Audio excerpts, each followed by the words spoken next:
오늘은 시편 145편 18절에 이하 있는 말씀을 통하여 가까이 하시는도다 라는 주제를 가지고 은혜를 나눠보고자 합니다. 이 사람의 관계, 그 관계는 멀리 떨어져 있으면 그 관계가 형성이 되지 않습니다. 일정 어느 관계까지 가까워져야지만이 어떤 그 관계가 형성이 되겠죠. 그리고 더 깊은 관계가 되려고 한다면 더 가까운 관계가 되어야지만이 가족이 될 수도 있고 어떤 그 이상의 관계가 형성이 될 수 있습니다. 우리가 하나님도 마찬가지입니다. 우리가 하나님과 가까워질 때에 그 관계가 형성이 되어지고요. 또 그 가까이 할 때 우리는 그 하나님으로부터 말미암아 그 하나님의 음성을 들을 수 있고 하나님의 뜻을 깨달을 수 있고요. 오늘 그 하나님이 내게 말씀하시는 그 따뜻함과 그 은혜를 우리는 알 수가 있습니다. 그러나 우리가 그 하나님이 멀리만 느껴진다면 그 하나님은 종교에 지나지 않겠죠. 내 손을 잡아주신 하나님을 느낄 수 없을 것이고요. 그 따뜻하시고 온유하신 그 음성을 들을 수도 없겠죠. 아무리 성경을 봐도 그냥 성경을 문자에 지나지 않을 것입니다. 그러나 우리가 하나님을 가까이 하면 그 문자가 단순한 그 돌출된 문자만이 아니라 그 문자를 통해서 주의 음성을 듣게 되는 복된 은혜가 있게 될 줄 믿습니다. 그래서 신앙생활은 하나님과 가까이 하는 것입니다. 신앙생활이 깊다, 성숙하다 이런 말을 다른 말로 정의하면 그 하나님과 가까이 하고 있다라는 말로 정의할 수가 있어요. 멀리 보면 구경꾼이고요. 또 그 하나님이 어느 정도 멀리 있으면 내가 볼 수 있을 듯 없을 듯. 또 그 하나님께서 내게 말씀하시는 것이 들릴 듯 말 듯 몰라요. 잘. 항상 아리송한 거예요. 그러나 가까이 하면 가까이 할수록 그 하나님이 분명해지고 할렐루야. 가까이 하면 가까이 할수록 그 음성이 또렷해지고 가까이 하면 가까이 할수록 내게 말씀하시는 것이 무엇인지 명확해지고 그런데 오늘 우리의 신앙은 하나님과 가까이 있지 않아요. 이만큼 떨어져 있어서 거기서부터 오는 문제가 뭐냐면 잘 몰라. 하나님이 말씀하셔도 헷갈리고 하나님이 말씀하셔도 그것이 내게 시험거리가 되고 고민거리가 되고 문제거리가 될 때가 많아요. 그것은 여전히 우리 속에 남아있는 어떤 요소들이 있기 때문에 그럴 수도 있습니다만 가까이 가면 우리 속에 어떤 이 불신의 요소가 반응할 수 없어요. 이 불신의 요소가 어떤 활동을 할 수 없게 하는 거죠. 더 분명해지니까 할렐루야 확고해지니까 말이에요. 우리의 신앙이 하나님과 가까이 할 수 있는 가까이 하는 이 복된 신앙이 될 수 있기를 원합니다. 시편 145편의 시인은 그렇게 말합니다. 오늘 시편 145편의 저자였던 다윗은 그렇게 말합니다. 여호와를 송축해야 할 만한 이유 세 가지를 들어서 이야기합니다. 그것이 오늘 145편의 시입니다. 오늘 이 시편의 시인은 하나님을 송축하자. 막연히 송축하자는 것이 아니라 송축해야 할 만한 분명한 이유가 세 가지가 있다. 그 이유를 그렇게 말합니다. 첫 번째로는 여호와의 위대하신 능력을 송축하자. 그리고 두 번째로는 은혜와 자비가 풍성하신 온 우주의 주권자인 통치자인 그분을 송축하자. 그리고 마지막 번째로는 여호와를 경외하는 모든 자들에게 임하시는 구원의 보호를 송축하자. 그래서 시편의 시인은 오늘 여호와를 송축해야 할 만한 이 시의 기본적인 역사를, 사실적 근거를 들어서 오늘 이 시를 썼는데 그 사실적 근거가 뭐냐? 과거의 역사였다는 거죠. 이스라엘 백성들은 그 하나님의 구원의 역사를 항상 그 아버지부터 아들의 그 다음 세대까지 항상 그것을 외워 읊조리게 했습니다. 기억하게 했죠. 구원의 하나님, 내가 믿는 여호와의 하나님이 누군가에 대한 부분을 그 조상 대대로 그것을 기억하게 만들었어요. 그래서 오늘 시편의 시인은 말합니다. 하나님의 구원의 역사를 이야기했어요. 지금까지 우리에게 있었던 이 놀라운 구원의 역사. 그러므로 그 하나님을 송축해야 한다. 분명하죠. 오늘 시편의 시인은 추상적이고 막연하고 상징적으로 비유적으로 하는 것이 아니라 사실적 근거를 들어서 왜 그렇게 해야만이 되는지에 대한 명확한 이유를 들어서 마침표를 찍듯 오늘 이 145편의 시를 지은 것입니다. 그리고 이 시가 나 혼자만의 소장의 시가 아니라 이 시를 들어야 할 그 모든 백성들에게 그것을 어필해 주고 있는 거예요. 증명해 주고 있는 거예요. 그리고 그들에게 하라라고 요청하고 있는 거예요. 하나님의 사람들이 해야 할 덕목이 있습니다. 그것이 뭐냐? 여호와를, 하나님을 송축하는 것인 줄 믿습니다. 하나님을 찬양하는 거예요. 어떤 사람들은 하나님을 찬양하는 것이 내가 그 찬양이 좋아서 그 찬양의 은혜가 돼서 하는 사람이 있는가 하면 찬양해야 할 분명한 이유를 가지고 찬양하는 사람이 있어요. 할렐루야. 그 찬양은 신앙 고백이 될 것이고 그 찬양은 그 인생에 있어서 생명이 될 줄 믿습니다. 하나님의 능력을 불러일으키는 통로가 될 줄 믿습니다. 오늘 우리 속에 그 분명한 이유가 있었으면 좋겠습니다. 하나님을 찬양할 만한 분명한 이유. 오늘 이 시편의 시인의 고백처럼 말이에요. 이 분명한 이유가 우리 속에 있다면 얼마나 은혜입니까? 그 은혜가 우리 모두에게 있었으면 좋겠습니다. 주께서 누구와 가까이 하시는지 오늘 그 세 가지를 나누어 은혜를 나눠보고자 합니다. 첫 번째로 주를 앙망하는 자에게 가까이 하시는 줄 믿습니다. 오늘 본문 15절에 있는 말씀에 보니까 그렇게 말합니다. 모든 사람의 눈이 주를 앙망하오니 주는 때를 따라 그들에게 먹을 것을 주시며 16절 손을 펴사 모든 생물의 소원을 만족하게 하시나이다 라고 시편의 시인을 말해줬어요.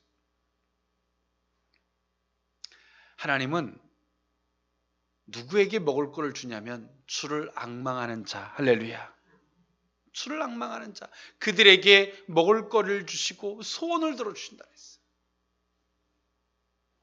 오늘 시편의 시인은 이것은 막연한 이야기가 아니에요. 나 혼자만의 경험이 아니에요. 다윗 혼자만의 경험을 들어서 이야기하는 것이 아닙니다. 이스라엘의 큰 한 나라의 그 역사적 증거를 들어서 말해주고 있는 거예요. 주를 앙망하자. 주를 바라자. 할렐루야. 우리는 끊임없이 주를 바라야만이 되죠. 앙망해야 되는데 사단은 주를 바라지 못하도록 우리의 시선을 계속 사람에게, 환경에게, 상황에게 가게 만들어요. 분명한 사실은 하나님은 사람을 통해서 역사하십니다. 그러나 우리는 사람을 앙망해서는 안 됩니다. 할렐루야. 사람을 기대해서는 안 됩니다. 그도 도구일 뿐입니다. 그런데 오늘 우리는 우리의 시선이, 우리의 기대가 사람을 앙망하게 바뀝니다. 사람을 앙망하게 사단은 끊임없이 그렇게 역사하죠. 사람을 앙망하도록. 사람을 앙망하는 순간에 하나님의 돕는 손길이 끊어집니다. 사람을 앙망하는 순간에 사단이 개입이 되고 모든 것들은 사단의 종이 되어버립니다. 하나님하고는 상관이 없어요. 하나님을 앙망할 때 그들은 하나님의 도구였습니다만 내가 사람을 앙망하는 순간 그 사람은 사단의 종이 되어지게 만들고 그는 우리의 대적자가 됩니다. 나를 돕는 자에서 나의 대적자로 바뀝니다. 그 대적자로 누가 바꾼 것입니까? 우리가 바꾸게 만든 거예요. 왜? 그 도구인 사람을 앙망하는 우리의 모습으로 바뀌었기 때문에 그렇습니다. 이스라엘의 역사를 보면 그렇습니다. 하나님을 앙망할 때는 모든 각 나라가 도구였습니다. 할렐루야. 하나님만을 앙망할 때는 모든 세계 민족이 다 고개를 숙였습니다. 그런데 말입니다. 이들이 사람을 앙망합니다. 때론 이스라엘의 역사 가운데 아수르를 앙망하고 애굽을 앙망하고 때론 사람을 앙망하고 왕을 앙망하고 그렇게 그들을 앙망할 때 오늘 이스라엘의 역사는 너무나 비참한 역사로 바뀝니다. 북이스라엘이 패망합니다. 남유다가 패망합니다. 서로 자중지랄을 일으킵니다. 그래서 오늘 시편의 시인은 말합니다. 여호와를 앙망해라. 할렐루야. 하나님만을 앙망해라. 모든 것들은 다 도구다. 여러분, 저도 도구입니다. 하나님만을 앙망하십시오. 할렐루야. 하나님만을 앙망하는 순간에 우리는 모든 자들을 하나님의 도구로 얻습니다. 할렐루야. 가족도 도구가 되고 모든 게 다 도구로 얻습니다. 그런데 말입니다. 우리가 사람을 앙망하고 그 어떤 것들을 앙망하는 순간에, 도구를 앙망하는 순간에 모든 자들이 우리의 적이 됩니다. 미혹자가 됩니다.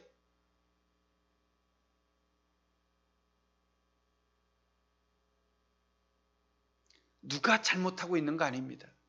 누구의 문제가 아니에요. 우리의 문제입니다. 하나님의 아들들의 문제입니다. 할렐루야. 하나님의 사람들의 문제. 앙망의 대상이 바뀐 겁니다. 기대의 대상이 바뀐 겁니다. 사람을 기대하면서 그 사람이 변하기를 아무리 기도해 보십시오. 하나님은 들어주지 않습니다. 왜?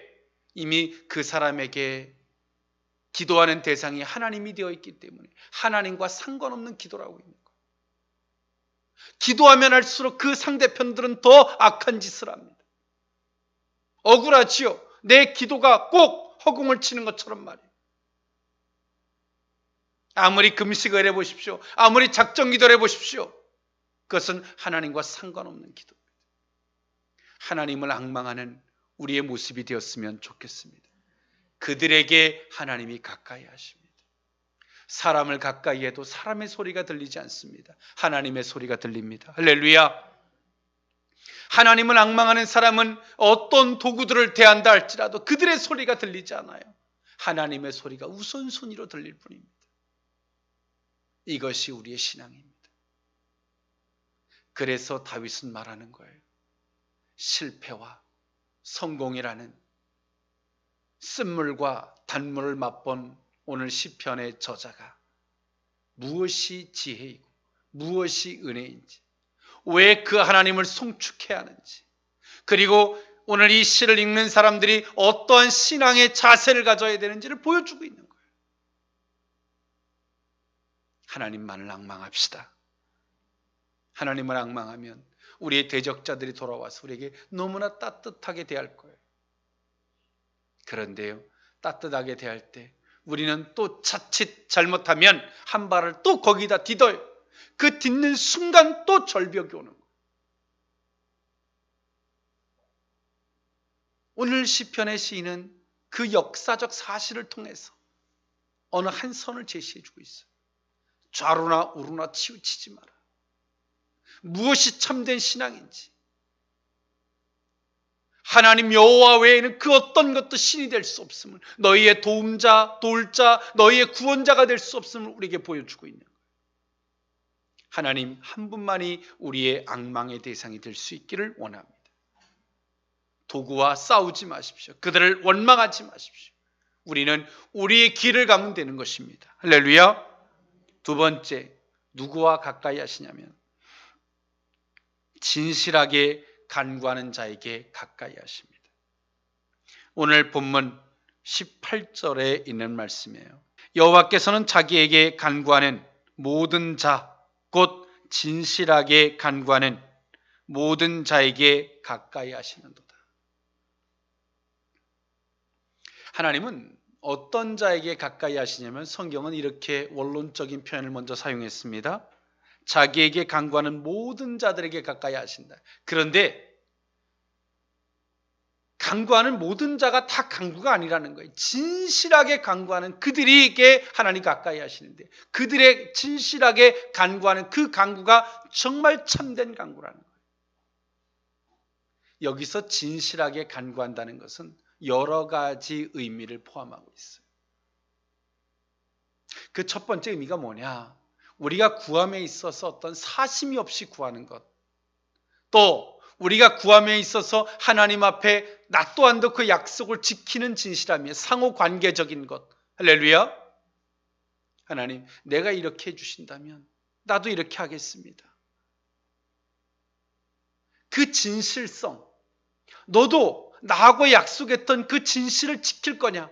그 진실성. 오늘 이 기도는, 이 진실한 기도의 완성은 언제입니까? 그 기도가 끝나고 난 사후에 그들이 기도했던 것처럼 행동하느냐는 거예요. 그런 진실하게 기도하는 그들에게 하나님이 함께 하시겠다는 거예요. 이 말을 지금 우리 지금 이 시대적인 표현으로 이야기한다면 응답이라고 표현할 수 있겠죠. 하나님은 그들에게 응답하신다는 거예요. 그런데 오늘 우리가 하는 기도가, 여러분, 내가 하는 기도가 많죠. 기도 제목이 많아요. 그게 진심일까요? 두 번째로, 내가 하나님 앞에 내가 원하지만 그분 앞에 어떻게 하겠다라고도 고백하고 있어요. 때로는 내가 고백하지 않아도 내 속에 그 기도를 할 때 드는 마음이 있어요. 하나님이 내게 이걸 들어주시면 나도 이렇게 해야지. 내가 고백은 안 해도 드는 마음이 있어요. 그 마음 앞에 정말 내가 흔들리지 않고 목에 칼이 들어오고 어떤 미혹과 유혹이 와도 내가 그것을 소신껏 지키겠다라고 하는 그 진실성이 내게 있는가 한번 돌아보십시오. 그 진실성이 부족한 사람들은 이런 기도를 합니다. 하나님, 나는 이렇게 부족한 자입니다. 그러나 하나님, 그것을 지켜갈 수 있도록 힘을 주십시오. 그 사람은 진실한 사람이에요. 그런데 어떤 사람이 진실하지 않는 줄 아십니까? 내가 구하는 게 다 진실이고 오늘 내가 막 하나님 앞에 다 지키겠다는 게 다 진실처럼 착각에 빠진 사람들이, 이건 진실한 기도가 아니에요. 이스라엘의 역사를 보면 또 다윗은 두 가지적인 관점, 견해를 들어서 오늘 이 시를 썼어요. 첫 번째로는 이스라엘이란 역사였고요. 또 두 번째로는 자기 주관적인 맥락을 이야기한다면 자신에게 함께했던 하나님이에요. 다윗도 하나님 앞에 수없이 기도하지만 성도들로서 가장 고통스러울 때가 뭡니까? 하나님의 응답이 더딜 때 고통스럽죠. 응답이 더딜 때 무조건 기다린다고 되는 게 아니에요. 왜? 우리도 무조건 기다려보잖아요. 근데 안 돼. 그럼 어떻게 해야 되냐는 거예요.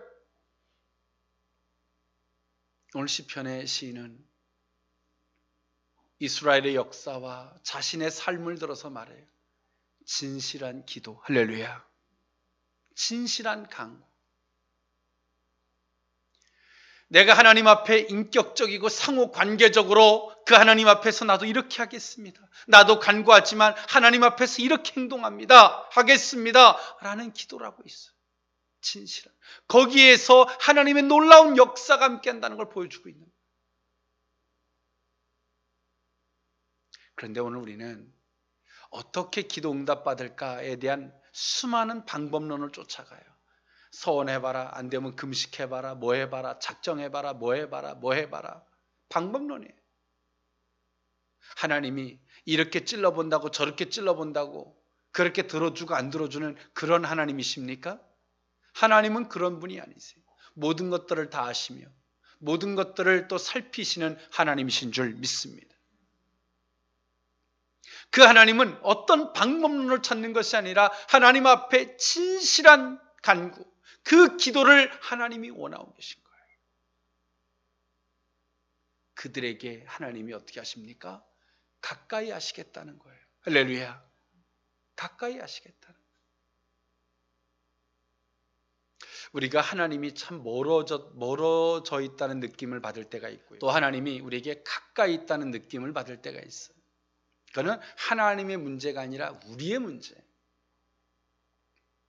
내가 그 하나님 앞에서의 진실성이 있을 때는 하나님이 내게 너무 가까이, 우리 속에 좌정하시되 너무 가까이 느끼죠. 막 속삭이는 소리까지 들리는 것 같아요. 그런데 어느 날 하나님이 너무 멀리 느껴져. 너무 너무 멀어서 나는 하나님의 사람이 아닌 것처럼 느껴져. 그건 하나님의 문제가 아니야. 나의 문제. 나의 진실성이 없는 거야. 어떤 상황이 벌어지면 어떻게 행동할지 모르는 전혀 진실이라고는 상관없는 사람인 거예요. 오늘은 다 내가 진실 같아요. 그런데 어떤 상황이 처해져 보세요. 그게 진실이에요. 그 사람에게. 베드로도 주 앞에 고백합니다. 나는 당신을 절대 부인하지 않을 것입니다. 그때는 베드로의 진실이죠. 그러나 정말 진실은 언제 나옵니까? 주님을 부인할 때 나오잖아요. 그게 정말 베드로의 진실이었던 거예요. 오늘 우리의 진실인지, 내가 정말 진실로 하나님 앞에 서 있는지 하나님이 가까이 느껴져요. 어떤 사람의 소리도 들리지 않아요. 할렐루야. 고요합니다. 잠잠합니다. 오직 그분의 소리만 내게 들릴 뿐이에요. 오늘 그 하나님을 가까이 하는 저와 여러분이 되었으면 좋겠습니다. 마지막 세 번째로, 주를 경외하는 자에게 가까이 하십니다. 오늘 본문 19절에 있는 말씀이에요. 그는 자기를 경외하는 자들의 소원을 이루시며 그들의 부르짖음을 들으사 구원하시리로다.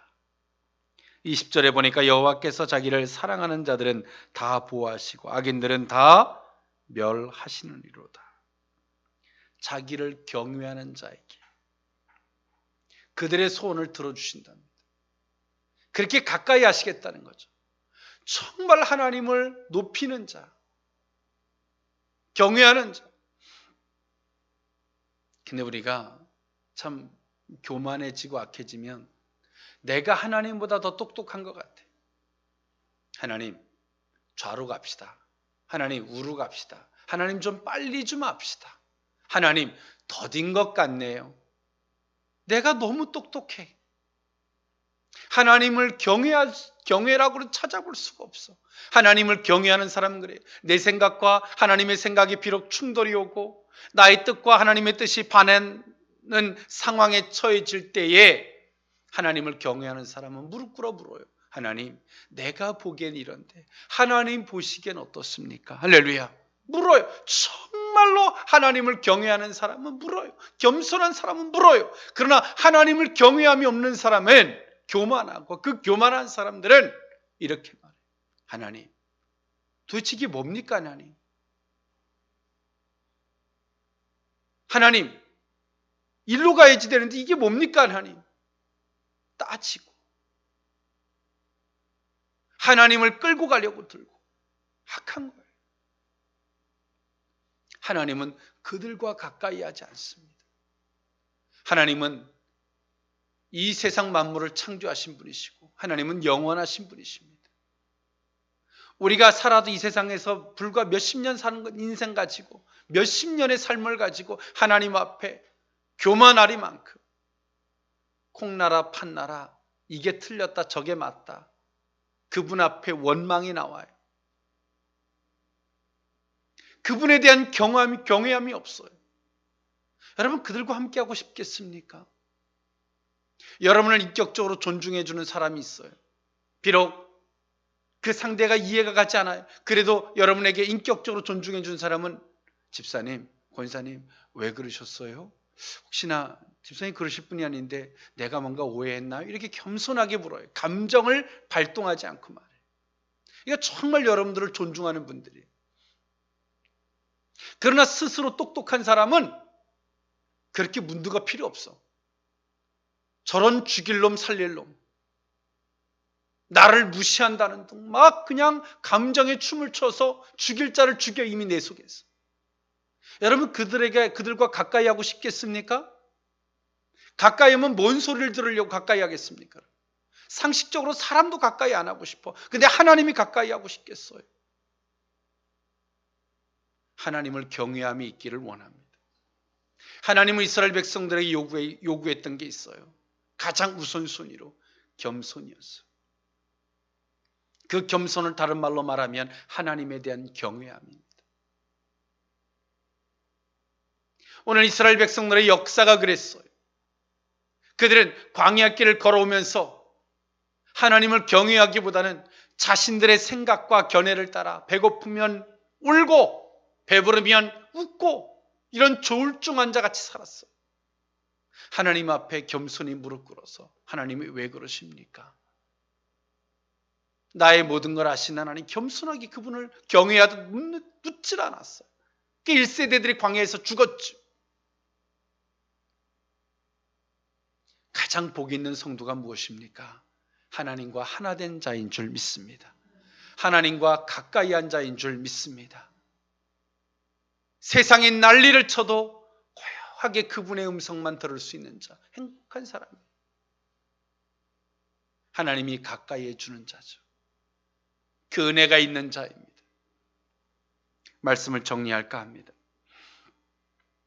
오늘 시편의 시인은 오늘의 현실을 두고 이야기하는 것이 아니라 회고하듯 모든 것들을 돌아보면서 두 가지적 측면입니다. 이스라엘이란 나라 속에 역사하셨던 하나님, 개인에게 역사하셨던 주관적인 것과 객관적인 걸 들어서 하나님을 이야기해 주고 있어요.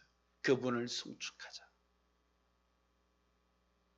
그리고 하나님이 가까이 하게 하자. 할렐루야.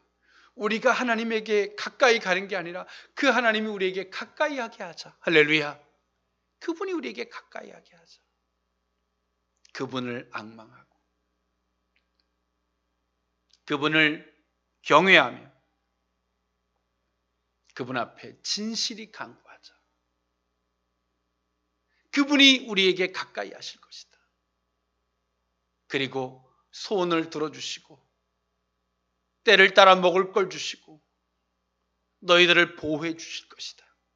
이 기가 막힌 은혜가 우리 모두에게, 정말 이 시대에 살아가는 모든 크리스찬들에게 함께할 수 있기를 원합니다.